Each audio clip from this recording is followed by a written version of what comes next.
Thank you. Thank you. First of all, I just want to acknowledge the traditional custodians of the land on which we meet today and pay my respect to any elders past and present. Disclaimer, this information today is going to be generic in nature. I have basically condensed about 4 hours worth of workshop presentation stuff into like half an hour. So I'm going to go fast and furious. Idea is just pick up what you need, leave behind what you don't. You're going to get a copy of a slide pack which includes another 30 slides on top of what's here today. So the stuff that didn't make the cut, but I'm like, oh, it's useful information. So make sure you grab a copy of that at the end and the worksheets. There's a couple of QR codes at the end you can grab that from. And let's go. So the agenda today, we're going to go through pricing. So we're going to bring that up, the agenda a little bit. So we're going to price first. Common pricing mistakes, including the one key one that I want you to understand is why we do not want to quote hourly. How many people here actually do quote hourly rates quite often to clients? A few of you, okay.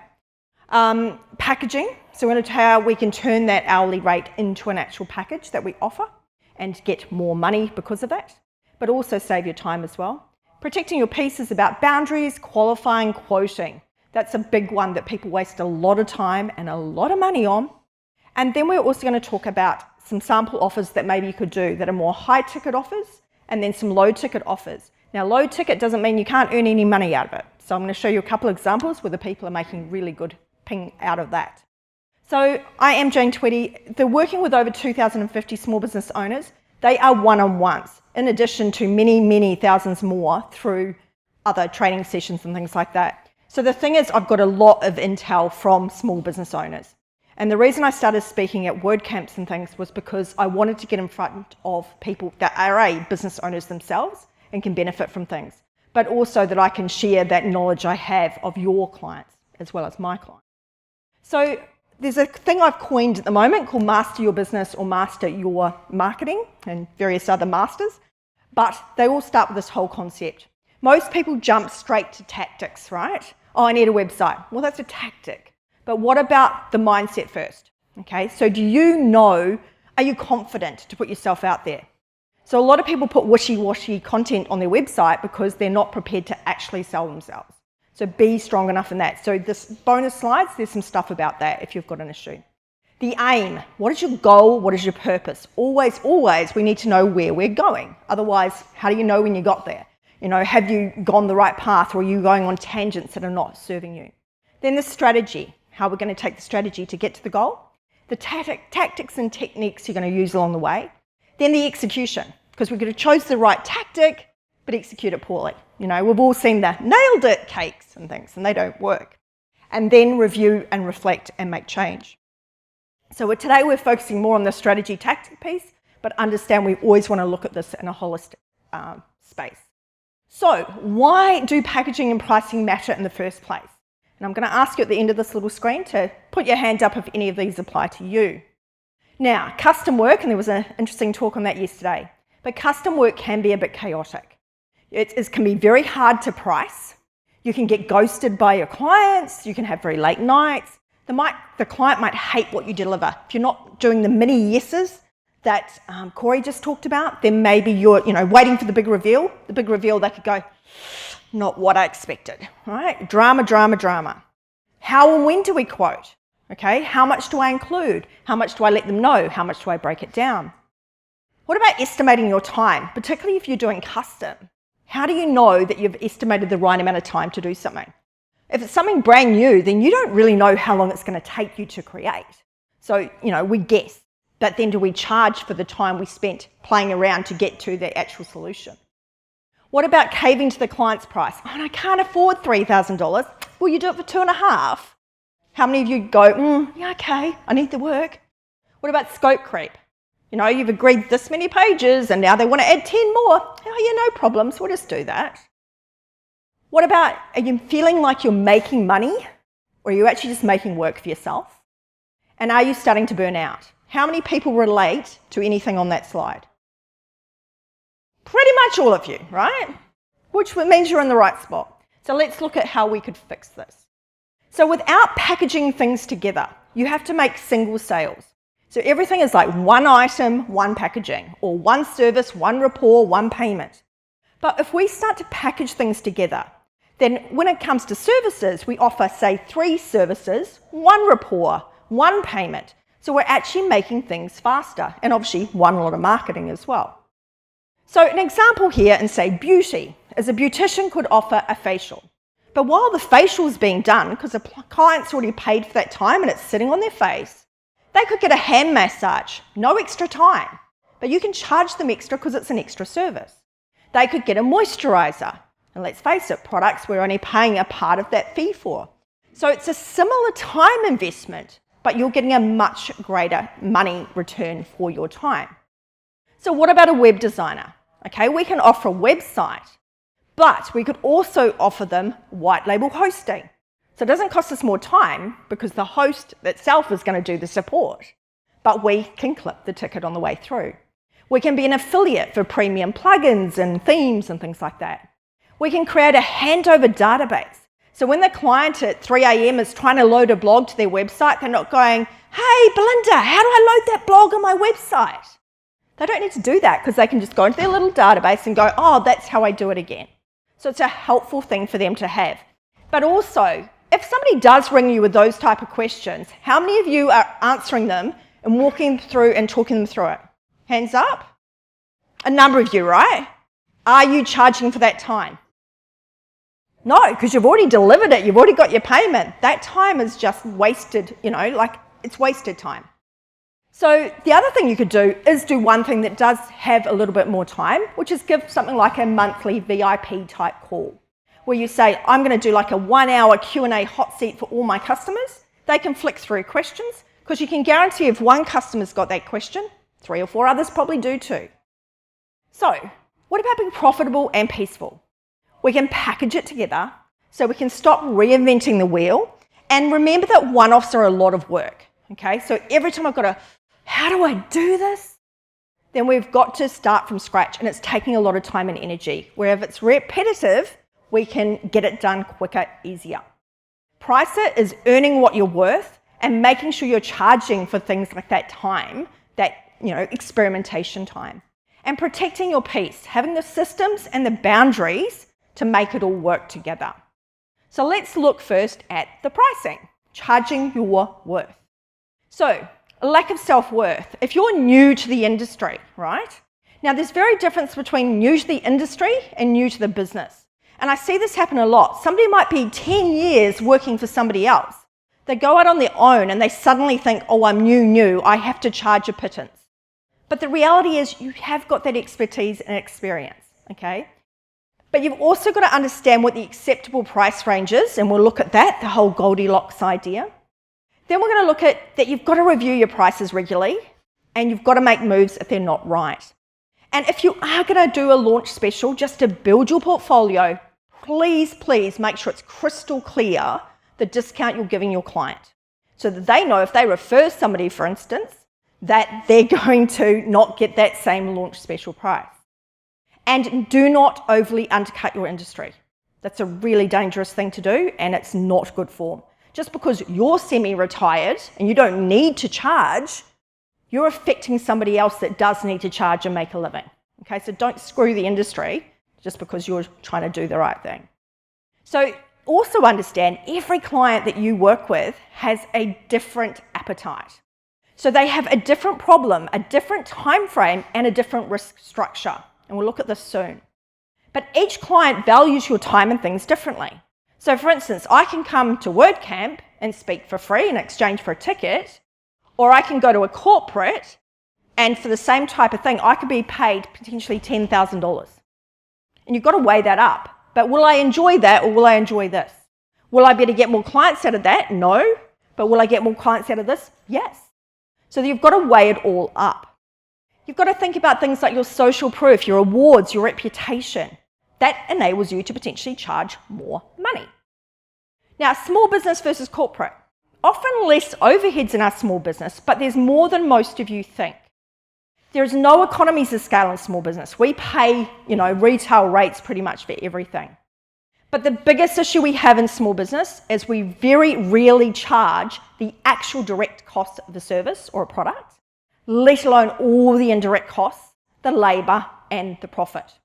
So in the sheets I give you, actually no, I have left this out, you don't get that sheet, but I'll tell you this. In another workshop I run, I go through all the overheads, and literally the sheets, I don't know, 100 and something lines of different things you could have overheads in. But at the bottom, I have a little calculator for how much time you spend on your business. So for instance, coming to WordCamp, going to training sessions, doing networking, doing your admin work, doing your marketing work, doing your invoicing, all of that is time. And if you spend 10 hours or 20 hours a week doing that in your business, even at an admin rate of say $40 an hour, because if you had to get someone else to do it, you've got to work that out. So I'd work in say an arbitrary rate of $40 an hour for 20 hours work over about 44 weeks a year. That equates to about $17,000. $17,000. So you chuck that into the spreadsheet that you do have, the break-even spreadsheet, and make sure that you're charging for that time. Because if you don't build that into your time, guess what ends up happening? You work for free. And why should you be working for free? Corporates don't do it, so why the hell do we do it?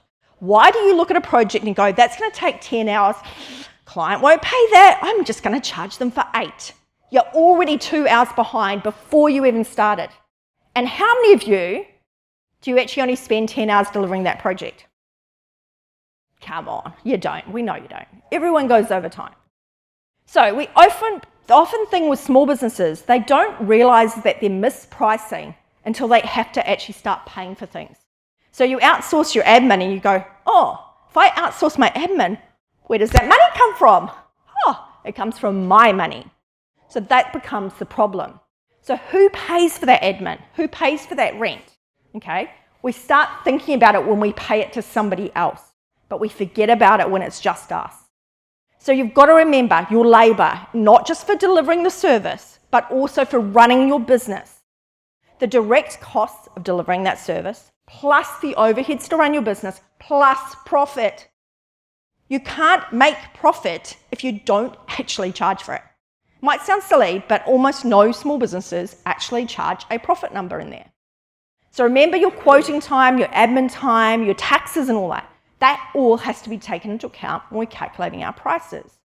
So regardless of having staff, remember, you need to pay yourself.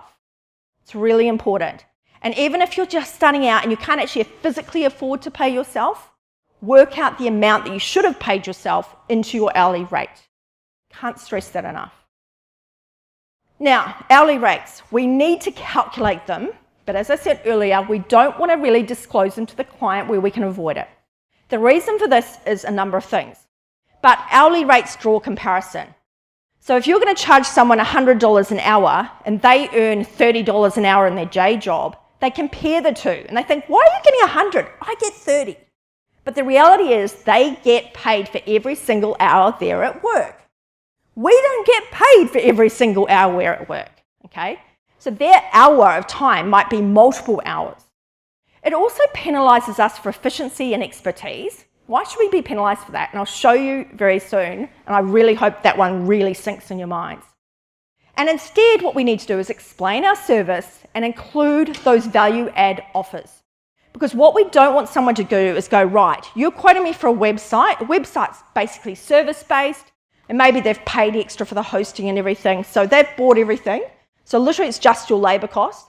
If you quote them for a website and say it's $2,000 and you say it's 10 hours of work, it's $200 an hour.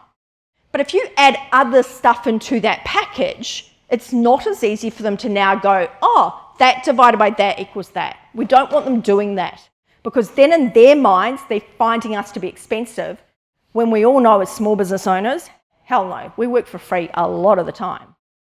So we may not be showing the right things to that customer. And if we also have just hourly rates, we don't quote them what it's going to be. They don't know how long that project is going to take. And how often is it that you go, something that the customer perceives would take forever is literally a 5-minute job, but something the customer perceives will take, an hour will take 10. Okay, so they often have no concept of what it actually takes to do something. Now, this is what I really want you to take away. If you take nothing else away, I want you to take away this example. The whole concept, if you're faster and more efficient, then you're going to end up charging less. And even in this example, you'll see there's a big differential in the hourly rate, okay? So you've got to turn around instead to results, okay? So be confident that you can say, okay, right, I'm going to charge you for this. This is what I'm delivering to you. Now remember, why does someone come to you to get a website? Do they come to you to get a 10-page website? Yes or no? What do they come to you for? Leads and things. They come to you because they want more sales, they want more customers, or they want to showcase their, what they do, right? The website is just the tool to deliver it. So we've got to change the way we think about what we're delivering. So let's look at this example, and I deliberately use something that's not web because I want you to just understand this. Okay, so plumber A.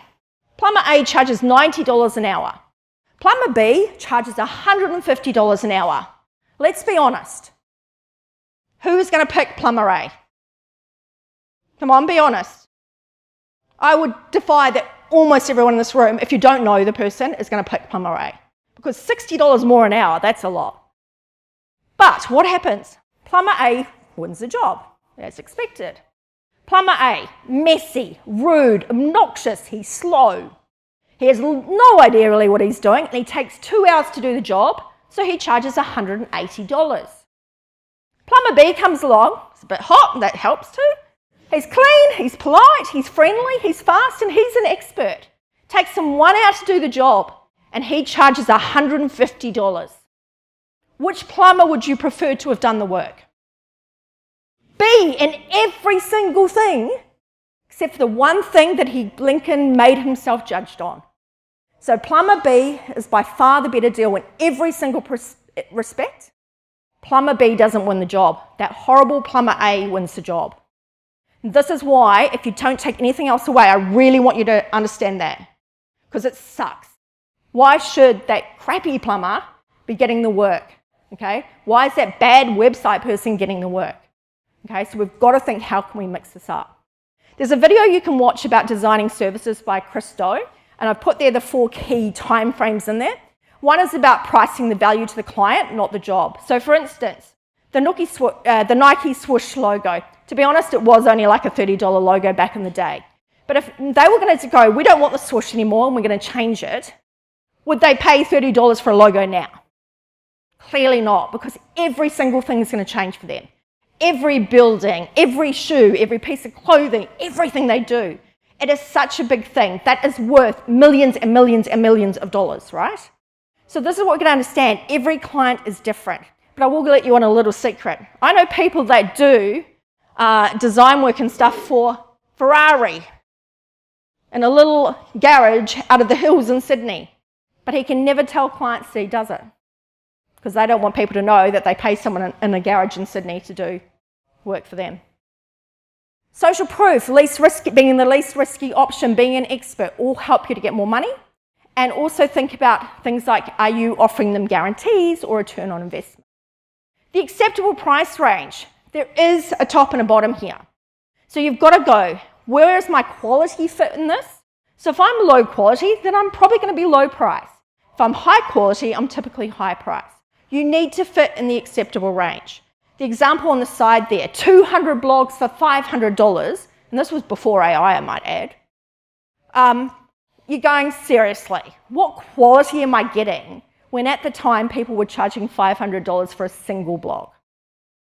Nobody's going to take that up. They're going to go, well, that's a joke. There's something not right. So just understand the cost of custom builds, okay? You're often undercharging for your custom builds, okay? So you can do custom, but you have to charge fully for your time.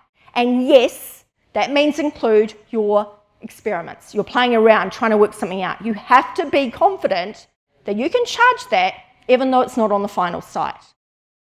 And often there are unexpected extras that aren't going to happen along the way. So you've got to be crystal clear in your contract, what's in and what's out. And when there's a contingency that you go, okay, that's part of the contingency budget, or this is something, no, we hadn't anticipated this, because maybe you didn't get clarity from the client up front. So consider adding some easy, no customization options to your business instead. And we'll talk about that a bit later. So section 2 is about packaging it. Start with your base chargeable hourly rate. We need to know how much we need to cover our costs.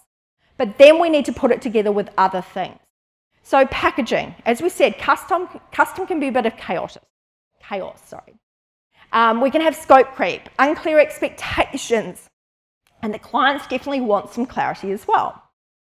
Repetition does help us to save time. If I've got checklists and things and I know I follow this process, then I go along next time, it's going to be much quicker than going, what do I need to do this? Like, it takes time to think things through. So what we want to do is create packages that contain productized services, so where we've turned our services into products, plus actual products, plus our services. So the idea of combining them, it means we save time. They can buy in one hit, and if it's an in-person thing, and even if it's not, you can get all the payment, all that done in one go. So the packing in that is cheaper and quicker, and there's some cost and therefore some value saving that we can choose to pass on. When you're communicating value, understand that you want to solve someone's problem. Move them away from the pain they're feeling right now and move them towards a result or pleasure. But remember, part of the reason they're coming to you and not just Googling stuff and finding things out how to do themselves is because they want a structured transformation. My pain point here to your solution there. They want to feel good. They don't want to have buyer's remorse and go, oh gosh, I wish I'd gone with that person over there. And it's got to be reasonably within their budget. Okay? If you're poles apart, they're not your client. Move on. So understand that the customer has got to feel that they're getting great value. So by productizing some of your services, you can deliver that less time-consuming thing in lieu of more service for them. So for instance, that website handover videos. So instead of doing one-on-one telling somebody for the 10th time how to load that blog onto their website, you can refer them to the video, okay? And you don't have to waste that time. So what you want to do is consider offering 3 tiers, okay? Now this serves a couple of purposes. One is because people often want to get 3 quotes. Sometimes they will actually use our tiers as the 3 quotes rather than to go to 3 individual people. Not always, sometimes. So tier 1 is bronze, okay? So bronze is the base price. So that's what you're currently offering. But I can tell you now, you're probably offering the gold service. Tier 2 is where we add some price in there, but actually we don't add any more time. And the way we do that is through productized services. And then tier 3, the gold, that's the only one where we add more time. So let's see what this looks like. These blue boxes on here, they represent the cost of each of these. You'll see that the difference in costs between the bronze and silver to you is almost nothing extra. But you can see the client's going to pay more for silver, but the perceived value of silver is much higher than the bronze. So the customer is more than likely taking up the silver offer, and that's actually where you get the most profit, the silver one. Because the gold one, yes, you're getting more money, but you're delivering much more time. So what do we put in the bronze budget package? What do we put in here? We put in the extras that help you win the deal. And they also are where we put our problem things. Anything that minimises answering those same boring, tedious questions over and over again, we stick in there. So if I'm a business coach, I might offer a business plan as part of that. So it might be a physical document as well as a little video how to complete the business plan. Because me talking through someone how to complete a business plan, boring. I've done it, so many times. Why do I want to do that? I'd rather you go away and do it, have a go, and then come back to me and say, I'm really stuck on this vision thing. Can you help me with this? Okay? So then we spend our time and effort on things that actually make a difference. You can also limit their variations and limit their options, because the more choice we give someone, the longer they dilly-dally around and take time to do things. So what I want you to do as your homework is to think about the extras, the low-ticket things you could do that would help you win the deal, minimize answering any of those pesky questions, so it could be a little ebook, a checklist, a video, whatever. You're going to be able to create it once and resell it many times over, typically just in these packages though. They're low cost and easy to create, and they're very easy to deliver. They can be all automated. So you can also refer the AI prompts in the handout for those type of things you could add. Now, the silver and gold levels, gold we're going to add more time as well, but the silver and gold, we're also going to add some extras that, again, we create once and we resell over and over again. So these things, though, are really genuine value adds. So unlike the how to put this up on your website stuff, this could be how to create content ideas for your blog. And you could give them either an ebook or a little video training on that. But you know what? That can be sold to the general public as well. So that's awesome. Now we've got a low ticket item that we can put out to the public and make money from, as well as making more money in the package. You can also add some more flexibility, additional payment options and things, because these don't cost you any more time, but you can make sure that the client gets a benefit of more value. So again, what things here could you do that you could sell standalone, but also put into these packages that would genuinely add value to your clients? So it could be productizing part of what you currently offer. So instead of you manually doing it, you have this thing available for them. Now, only in the gold, you're going to give more time. You might give them more selections, more inclusions, but they can have more, say, to and fro by phone and email. But in those other packages, they don't get all that time.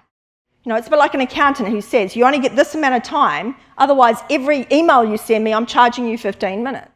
Okay, so you've got to think like that. So only in gold do they get more time. Now, if you're doing bespoke custom work, that's like gold plus, right? We're way up here now because we're almost fully customizable. And again, watch your wording because it's not fully customizable. There's always some limits. But also, there's going to be much more client involvement. You need to do what Corey was talking about and getting them along the journey, not just bringing them in at the end. If you bring them in at the end, you're going to have a potentially uh-oh moment.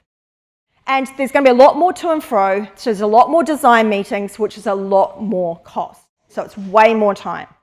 Like I said, I'm not dissing custom, but I'm saying if you're going to do custom, make sure you're charging for it.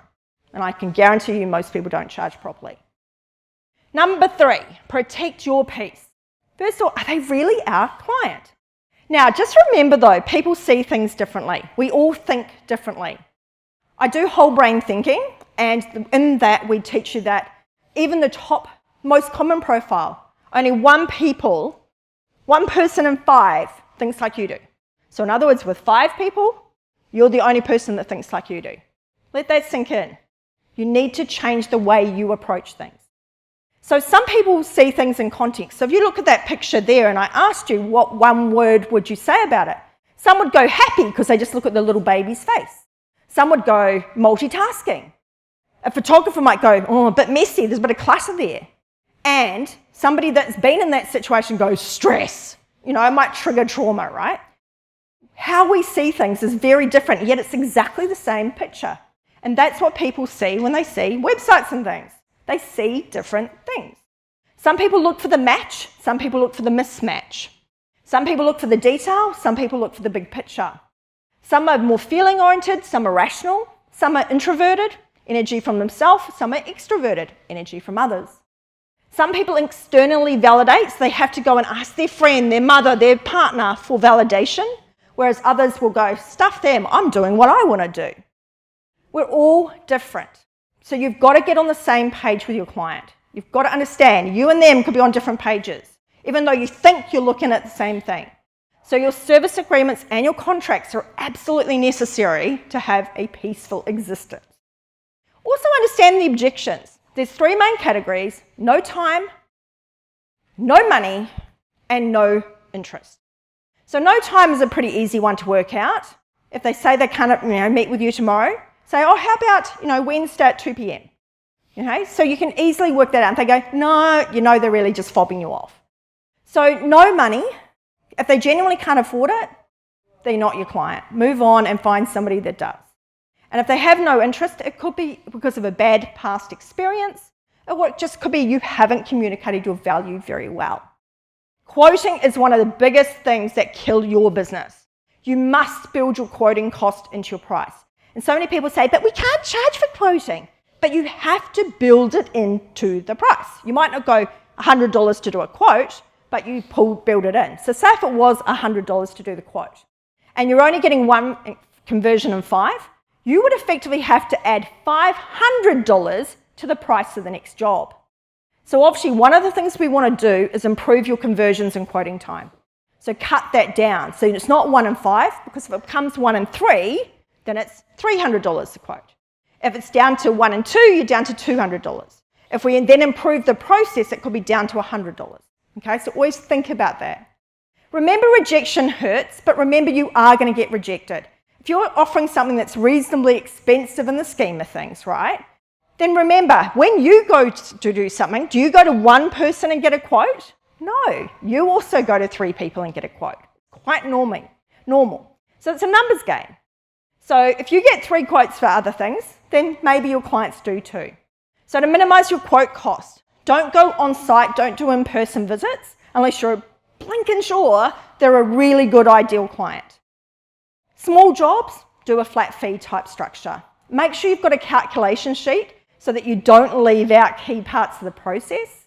Make sure you streamline your processes, and don't give free design. Because you know what people do? They take it to the competitor. Don't do that. You'll get really angry really quickly. I've got a whole little workshop on this topic. Part of this is about self-qualifying. Help the client to do the job for you by giving them more information on your website. Let them decide. Some videos, some demos, and some form of indication on your website. They need to know, where are you fitting in that acceptable price range? Are you bottom end, middle, top? Okay, so give them an indication. And you've got to have some alignment of values. If somebody's doing something really dodgy, then I know for me that just makes my skin crawl. Qualifying, so we're going to ask some questions that relate to how are they our ideal client? Are they interested? Are they capable of committing time and money? So when we're asking those questions, we want to be friendly, but we do want to gauge their responses. And we do not want to cross the line. So you don't need to ask 10 times, what is your budget? Because that's just going to annoy them, right? But we can ask other questions like, oh, when did you last have your website done? Like, oh, 10 years ago? Or I did it myself. You know they've got no idea how much a website costs. Or you can say to them, have you got any quotes yet? And they can say no, or they say yes. If they've got yes, then they have some idea, right? So it helps us to work it out. Scope creep. If the customer wants more, charge more. Simple as that. Make it crystal clear in your agreement. Avoid the just a quick questions, but turn them into something else. So I had a how to handle a copycat type question, and what I did instead of answering that person to and fro on Messenger behind the scenes is I wrote a blog on it. And I still use that blog to this day when anyone raises that topic, and it's even in the AI overviews and stuff for that particular search. Or I say to them, schedule a session, you know. So in the calculator I've got there is a rough break-even calculator, so you can go in and work through that and work it out. Now, if you're discounting, you can't go Black Friday sales, you know, when they come up, or end of financial year sales we're having at the moment, right? If you're going to offer discounts, you've got to have built it into your pricing. You also need to understand that lifetime value of the customer. So if your lifetime value of the customer is one transaction, you're doing one website for them and nothing else, then you need to make all that money in that one website. But if you've got something where it's ongoing maintenance and stuff, then you can make money through the ongoing maintenance. So you need to work that out. And again, there's on the spreadsheet, there is a LVC, lifetime value of the customer, and a discounting sheet. But there is actually a full little course that accompanies that if you need more information. The other thing to work out is your time and your energy is limited. How much time do you spend? How much time do you really have? So if you have shared time, just remember you can't get as much done in that time. Changes to your processes, you can do a bit of a time log and work out where you're wasting your time and what you need to change and improve process on. So if anything is repeated, learn how to do it more effectively. As we said before, restrict choices. The more choice, the worse things are. And are you too perfect? Has the client given the okay and they're happy, but you're going, oh, I just need to do something else? No, stop that, turn that off. You need to go, look, the client's happy, be happy. AI obviously can help with our processes and things. AI is not going away. I think of it as the car and the horse and cart. I think of it as the car and the horse and cart race, okay? So in the era of horse and cart, the car wasn't great, right? It was polluting, it was dangerous, people were going to lose their jobs, all that stuff. But can we imagine a world now without cars? No. Same with AI. It's too far gone for it not to be keeping going. So just keep up with it. So what processes could you change that can save you a lot of time? Do your costs go down significantly? Can you pass some of that to a customer, but maybe keep some of that for yourself? So, and look about the multiple offers you can create. So section 4 is what offers can you do? So apart from just packaging things up a little bit differently, we can look at whether or not how we charge things. And this website example, and we were talking last night about a terrible artwork example where this girl was basically doing artworks that were taking 12 hours and charging $70 odd for them. Yeah, it didn't work. So I just plugged in a bit of a website example. You could just offer custom websites that were taking, say, 60 hours a website. So instead of just offering custom websites, we could do some theme-built sites, but we could also do something where we offer some training potentially, or something else, or we work with clients to help them build their own websites. And that actually potentially can get paid a lot more an hour. And again, that's spreadsheets and that worksheets. High ticket opportunities, we can do things like VIP strategy days. Now, what is a VIP strategy day? It's where we create a high ticket day where they literally spend their day working on their website. The great thing about this is it speeds the whole process up. The website gets done much more quickly. So you prep for it in advance, and then on the day, you basically start with a meeting. Here's what we're doing. You send the client on the way with their things to do, and then you work on some stuff yourself. You come back together, and you can, obviously during the day, you can do things like co-work over Zoom or whatever. At the end of the day, you do your handover and clarify what's next. These can be a really good way of express building things and getting projects moving really quickly. You could offer things like a high-value membership, and you can also work on creating funnels to get people to buy your high value by selling the low stuff. So we start with the end in mind. So my end in mind is to sell this, theme-built website, whatever. So then what am I going to offer them potentially as an interim purchase? Maybe it's a strategy session. Because as we said, without strategy, the website will be rubbish anyway. So offer them a strategy session as the interim purchase. But before that, they might buy an ebook or a training course. Before that, they might do some order bumps from a freebie. So you start with the end in mind and work backwards, but then when you build it out, the person's going to go in from the top down. Or you could just offer high end to the right people. So you could do things like coaching and things, and the reason I chucked that in there was I know we're talking about this with some people. If you're going to offer something like that, you can do 100% live, right? Again, all your time. What about combining it at a mid-price to do some pre-recorded and some live?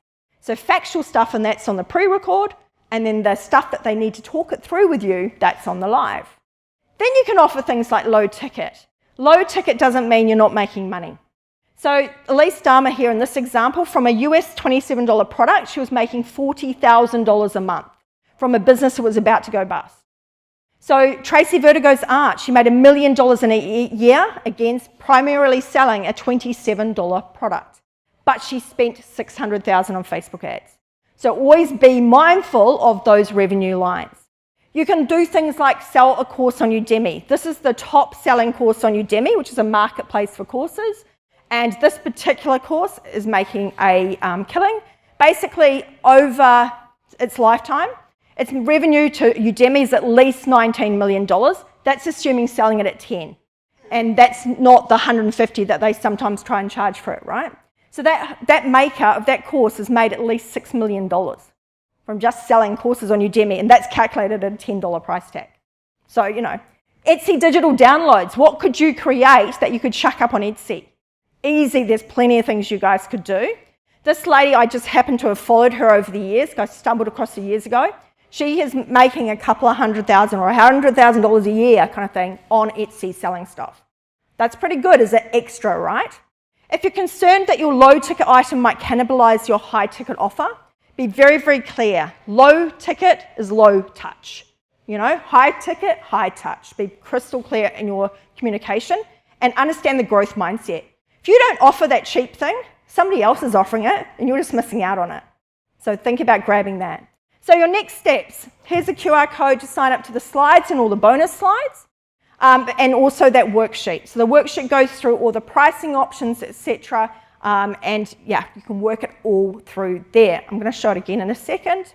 So just a reminder, it'll come up again in a second, so just wait. Summary, pricing. Don't quote hourly to clients if we can avoid it. We don't want to be their plumber. Package it. 3 tiers is a really good way to go. High ticket items, protect your piece. Qualifying, quoting, and boundaries and processes. And that things like the VIP day are another way to get high ticket offers out there instead. So, thank you for coming along. Whew. 4 hours of work and half an hour.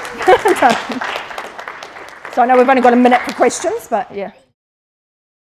Is there any quick questions? Yes. So let's say a client hypothetically needs some support from you for a 6-month period, full time. They don't want to employ someone and they've been working with you for a while, but they just want you to be working with them for 6 months full time. These are all great in terms of packaging, websites and your expertise into a singular project. But then when it comes to a period of time that you're being leased for, how do you avoid, or how would you suggest avoiding the hourly rate? There's exceptions to the rule, of course. So I would say in that case it's probably an exception to the rule because they're asking you to work for them 6 months full time. And there's not really any other way of disguising that, right? There's not really other bits and pieces along the way you can chuck in extras you can add because really you're working for them for 6 months. So in that case, no, I would go that is an hourly rate one. But for the most part, we want to avoid the hourly rate discussion. But yeah, that's the exception to the rule. There's always those. But hopefully, do we understand though things like that plumber example? Because I really want that to sink in. It's like, oh my gosh, how many people are guilty of that? Or they're guilty of not actually charging all the hours you're actually putting in. So on one of your slides, you said to put on your website some pricing. Yeah, indication, yes. Indication, which I felt was quite interesting with your plumber example, because then what you're doing is upfront allowing them to do it as opposed to going down. Did I say that you put a price for an hourly charge? No, I did not. I never said hourly. No. But what you're doing is you're allowing them to compare, because you're giving some sort of indication. Yes. And if everyone gives some sort of indication, hourly or not, they're still trying to compare apples with bananas and still make. But this comes back down to the value prop first. So I don't put a pricing page on the website that you can access in the navigation. I would always add pricing in at the bottom of a service thing. So they've actually got, they've got that interest, they've read through, and then they get kind of to the bottom and then they have that indication. Because what you've got to remember is we often get turned off. If we see a really smick looking website, we can go, oh, that looks like it's too expensive for me. And we actually don't make a phone call to find out that actually could have been someone we could have worked with. So we lose customers that way. So we just need to have some form of indication. So it could be a particular product or service. In the plumber example, it might be, for instance, that he fixes a leaking tap or whatever for, whatever flat fee it is, $180. You put that on, but there's some limitations because it's obviously within a certain distance, blah, blah, blah. So, but for the most part, give the explanation of the service and all those value adds so they're not doing that instant calculation. Because as long as you avoid that instant calculation and they're getting this amazing value, they don't mind paying it. But they mind paying it if they think they're just paying you a couple $100 an hour. That's when they mind. But if you're offering them something else, they're not just getting that, they're getting this amazing way to create content ideas. And that, because you know your customer well, you know that's one of their huge pain points. So that's what it is, it's understanding your customer. So one of the workshops I run is how to understand your customer. And we actually get down to the point, we work out the ideal client and then we journal as if you are the customer. So we know exactly what we need to do to tap those pain points because we know what they are. Give them solutions for their pain points, butter in your hands. It's changing the conversation. It's all about communication.